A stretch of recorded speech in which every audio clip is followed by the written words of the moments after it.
क्या वोट्स को डिलीट करने वाले प्रोसेस में एक ऐसा फ्लॉ है जिसकी वजह से आम जनता के वोट्स आराम से डिलीट हो रहे हैं, और क्या इसके लिए जिम्मेदार है election commission of India? Viewers, आजकल इलेक्शन कमीशन ऑफ इंडिया लगातार कंट्रोवर्सीज में घिरते जा रही है। हर दूसरे दिन कोई न कोई न्यूज आती है जो लोगों के ट्रस्ट को शेक कर देती है। अभी एक नई कंट्रोवर्सी कर्नाटका के आलंद कॉन्स्टिट्यूएंसी से निकल कर आई।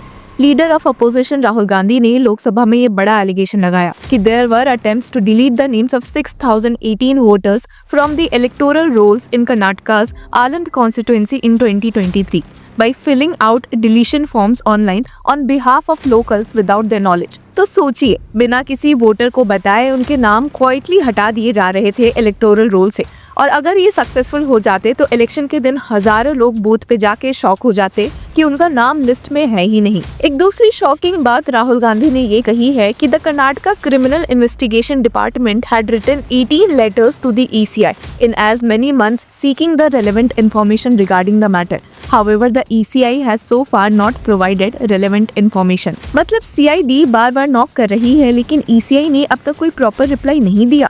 अब सवाल ये उठता है कि क्या ECI डेलिब्रेट साइलेंस मेंटेन कर रही है, और अगर हाँ तो क्यों, और क्या इस प्रोसेस में सच में कोई इशू है? चलिए आज के इस वीडियो में देखते हैं। Hello law lovers and justice seekers, welcome to law Chakra. हम आपके लिए लेकर आए हैं कुछ बहुत ही exclusive. Introducing law Chakra prime membership, जो आपको देगा exclusive access like never before. बनिए लॉ चक्रा की प्राइम मेंबर और अनलॉक कीजिए full potential of legal knowledge. अभी ज्वाइन कीजिए। अब जहां कर्नाटका CID को ECI इग्नोर कर रही थी, वहीं उनके लिए मुसीबतें बढ़ चुकी है, क्योंकि अब The Congress-led Karnataka government on Saturday constituted a special investigation team to probe into the vote deletion in the Aland Assembly segment। मतलब कि मामले काफी सीरियस हो गए हैं। पर इसी के साथ चलिए व्यूअर्स थोड़ा लॉ भी समझते हैं।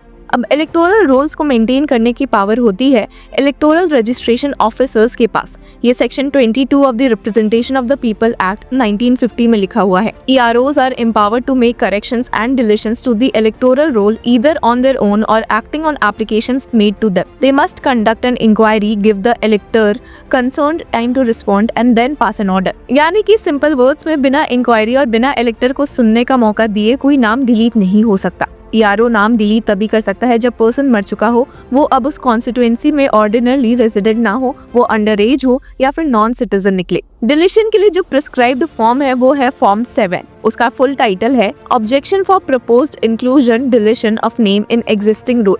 अब राहुल गांधी के एलिगेशन के हिसाब से यही मिसयूज हुआ कर्नाटका के आलंद में।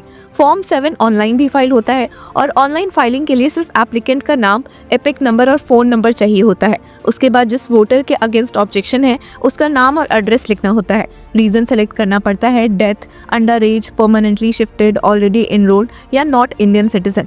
और सबसे बड़ी बात, the form does not require any evidence. सिर्फ एक डिक्लेरेशन साइन करना होता है कि इंफॉर्मेशन सही है। अब ये एक मेजर लूप होल है जहां से मिसयूज पॉसिबल है। कोई भी रैंडमली किसी और का एपिक और अपना नंबर डालकर फॉर्म सबमिट कर दे। प्रूफ के बिना ERO पर बर्डन आ जाता है कि वो इन्वेस्टिगेट करे, और इसी गैप का अलिजेडली मिसयूज हुआ कर्नाटका में। अब ECI का कहना कुछ और है। ऑफिशियल्स बोलते हैं कि सिस्टम में सेफगार्ड्स है। While the form may be filed online, the deletion can only be carried out after a detailed inquiry by the ERO and the BLO on the ground। उनका क्लेम है कि जब inquiry हुई तभी ये attempts पकड़े गए थे और नेम्स डिलीट नहीं किए गए।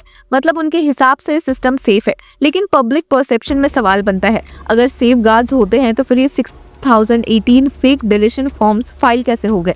अगर CID 18 बार लेटर लिख चुकी है तो ECI अभी तक चुप क्यों है? ट्रुथ ये है कि ऑनलाइन सिस्टम में फ्लॉज है। एपिक और फोन नंबर को स्ट्रिक्टली वेरीफाई नहीं किया जाता, मतलब कोई भी एक रैंडम कॉम्बिनेशन डालकर फॉर्म फाइल कर सकता है। यही वल्नरेबिलिटी आलंद केस में सामने आई, और ये कोई छोटी सी कॉन्स्टिट्यूएंसी की बात नहीं है। अगर एक जगह ऐसा हो सकता है तो थ्योरेटिकली पूरे देश में हो सकता है। इसलिए एक्सपर्ट्स कह रहे हैं कि जब तक ऑनलाइन फाइलिंग का स्ट्रिक्ट KYC स्टाइल वेरिफिकेशन नहीं होता तब तक मिसयूज का रिस्क बना रहेगा। अब राहुल गांधी का एलिगेशन ये है कि ये वोटर सप्रेशन का एक ऑर्गेनाइज्ड अटेम्प्ट था, मतलब डेलिब्रेट स्ट्रैटेजी बनाई गई वोटर्स के नाम हटाने के लिए। पर लीगली देखा जाए तो RP एक्ट और रजिस्ट्रेशन ऑफ इलेक्टर्स रूल कहता है कि बिना इंक्वायरी कोई नाम डिलीट नहीं हो सकता।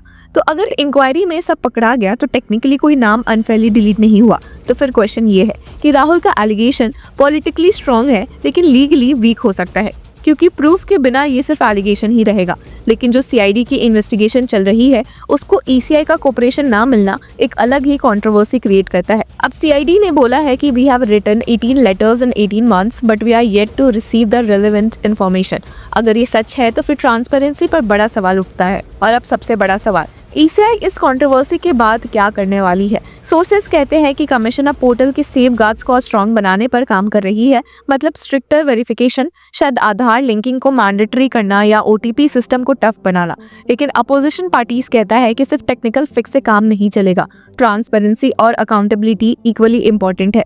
जब तक ईसीआई ओपनली सीआईडी के साथ कोऑपरेट नहीं करती तब तक सस्पेशन खत्म नहीं होगा। इसी के बीच रिसेंटली एक ऐसी खबर सामने आई थी और एक ऐसे पर्सन के खिलाफ केस कोर्ट भी पहुंच गया है जिसने कि लोगों को चौंका दिया है। और शायद कोई सोच ही सकता था कि ये व्यक्ति और कोई नहीं बल्कि एएनआई एडिटर स्मिता प्रकाश होंगी, जिनके खिलाफ अब केस हुआ है on a complaint alleging that the agency published false news attributed to the Election commission of India. और इसी पीरियड में ईसीआई ने अपना क्लीन अप ड्राइव भी अग्रेसिवली परस्यू किया है। पिछले 2 महीने में कमीशन ने 808 registered unrecognised political parties delist कर दिए, जिन्होंने पिछले 6 साल में एक भी इलेक्शन कंटेस्ट नहीं किया। अब ईसीआई ने अपने स्टेटमेंट में कहा कि this is part of a comprehensive and continuous strategy to clean up the electoral system. तो पहला फेज 9 अगस्त को हुआ जिसमें 334 आरयूपीपीएस डीलिस्ट किए गए और दूसरा फेज 18 सितंबर को जिसमें 474 और पार्टीज रिमूव की गई। अब ये action election symbols reservation and allotment order 1968 और representation of the people act 1951 के प्रोविजंस के अंडर हुआ, जिसमें क्लियरली लिखा है कि पार्टी को 6 साल में कम से कम एक इलेक्शन कंटेस्ट करना जरूरी है। और इसी कंटेक्स्ट में ईसीआई ने एडिशनल 359 आरयूपीपीज आइडेंटिफाई किए हैं जो अपने annual audited accounts last 3 financial years में सबमिट नहीं कर पाए। कमीशन ने इन पार्टीज को शो कॉज नोटिस इशू किया है। The ECI has directed chief electoral officers in various states to issue show cause notices to these parties, giving them an opportunity to be heard before a final decision on their delisting is made. और ये controversy एक बड़ी reminder है, democracy तभी strong है जब voting process transparent हो। अगर इलेक्टोरल रोल ही क्वेश्चनेबल हो जाए तो फिर इलेक्शन की लेजिटिमेसी पर सवाल उठना नेचुरल है।